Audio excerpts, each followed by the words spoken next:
नमस्कार शेतकरी मित्रांनो, आपल्या यूट्यूब चॅनलमध्ये आपले सहर्ष स्वागत आहे. तर आज आपला व्हिडिओ हा शेणखत प्रक्रिया कशी करावी यावर आहे. शेणखताचा वापर थेट शेतात करण्याऐवजी त्यावर योग्य प्रक्रिया करून ते कुजवून वापरणे पिकांच्या वाढीसाठी आणि जमिनीतील आरोग्यासाठी अत्यंत महत्त्वाचे असते. कच्चे शेणखत वापरल्यास हुमणीसारख्या किडीचा प्रादुर्भाव होऊ शकतो आणि त्यातील तणांचे बी शेतात पसरते. तर आपण योग्य जागेची निवड करताना, प्रक्रिया करताना खड्डा पद्धत ही सर्वात प्रभावी पद्धत आहे, अत्यंत उपयुक्त ठरते. खड्ड्याचा आकार साधारणतः 10 फूट लांब, 6 फूट रुंद आणि 3 फूट खोल असा खड्डा असावा. खड्डा भरताना पहिल्या थराला काडी कचरा, वाळलेले गवत याचा थर द्यावा. त्यानंतर दुसरा थर शेण व गोमूत्र याचा द्यावा. त्यानंतर तिसऱ्या थरावर शेणखत किंवा हिरवा पाळा पाचोळा टाकू शकतो. त्यावर थोडे पाणी शिंपडावे. त्यामध्ये खड्डे पाडून 1 फूट रुंद, 1 फूट लांब अशा प्रकारचे दाट प्रमाणात खड्डे खतावे.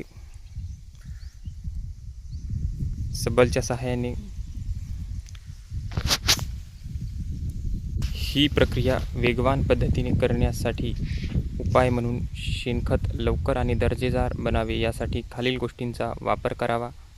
त्यामध्ये वेस्ट डिकंपोज, बाजारात मिळणारे जे वेस्ट डिकंपोज द्रावण पाण्यात मिसळून थरांवर शिंपडावे.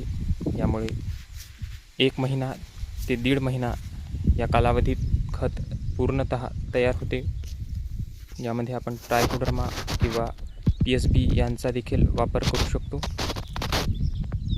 यामुळे बुरशींना, घातक बुरशींना आळा बसतो.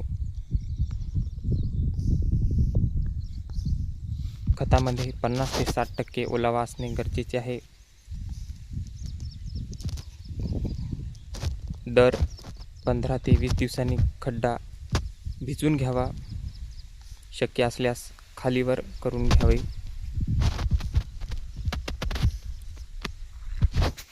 त्यामध्ये महत्त्वाचे म्हणजे शेणखताला सावली उपलब्ध करून द्यावी. खत तयार होण्याचा कालावधी पूर्ण झाल्यानंतर खताला गडद काळा रंग येतो. मातीसारखा छान वास येऊ लागतो. भुसभुशीतपणा वाढतो. प्रक्रिया केल्याचे फायदे: हुमणीचा नायनाट होतो, तण नियंत्रण होते, अन्नद्रव्याची उपलब्धता वाढते.